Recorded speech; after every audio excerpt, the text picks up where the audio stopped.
Hello बच्चों, let's read the question. The question says consequences of environment degradation do not respect national or state boundaries. Support the statement with example.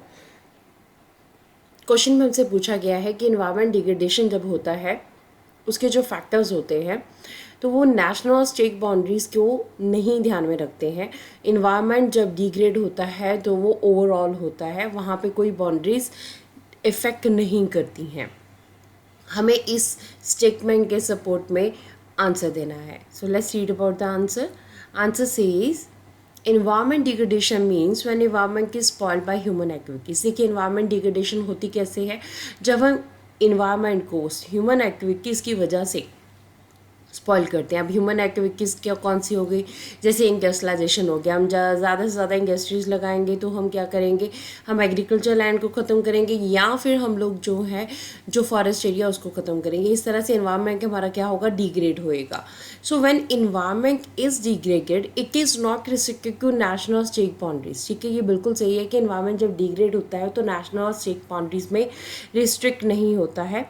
एक spoil the surrounding states, neighbouring countries etcetera. ठीक है, ये क्या करेगा, surroundings को, surrounding states हैं, neighbouring countries हैं, सबको स्पॉइल करेगा. Land degradation can cause soil erosion, biodiversity loss and lower the water quality. देखिए, अगर लैंड डिग्रेडेशन होएगा एक जगह के ऊपर, उसकी वजह से सॉइल इरोड होएगी, बायोडाइवर्सिटी वहाँ पे जितना भी वाइल्ड लाइफ है, फ्लोरा एंड फौना है, उसका लॉस होएगा. और वाटर क्वालिटी मतलब जो वाटर लेवल है वो भी डाउन जाएगा. So this can cause floods, drought and desertification in the surrounding areas too. ठीक है, इसकी वजह से क्या हो सकता है, इसकी वजह से जो है ड्रॉट, सूखा पड़ सकता है, फ्लड आ सकते हैं. और जो एरियाज़ हैं वहाँ पर सैंड डिजर्टिफिकेशन हो सकता है. कुछ जो हमारे पास एरियाज़ हैं वो डेजर्ट एरिया में भी कन्वर्ट हो सकते हैं. So depletion of ozone layer will also effect everyone. अब देखिए, लैंड डिग्रेड होएगी तो एक जगह के ऊपर नहीं, बाकी सभी जगह के ऊपर असर डालेगी. उस तरह से अगर ओजोन लेयर जो है वो डिप्लेक्ट होएगी तो ज़रूरी नहीं है कि वो एक ही स्टेट में होगी, उसका असर जो है स्टेट, नेशन और वर्ल्ड वाइड भी हो सकता है.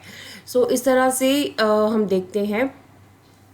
Thus we can say environment degradation do not respect the state और नेशनल बाउंड्रीज. ठीक है, अगर इन्वायरमेंट ख़राब होएगा, डिग्रेड होएगा तो वो स्टेट और नेशनल बाउंड्रीज को ध्यान में नहीं रखेगा. इन्वायरमेंट जो है ओवरऑल ही डिप्लेक्ट होएगा.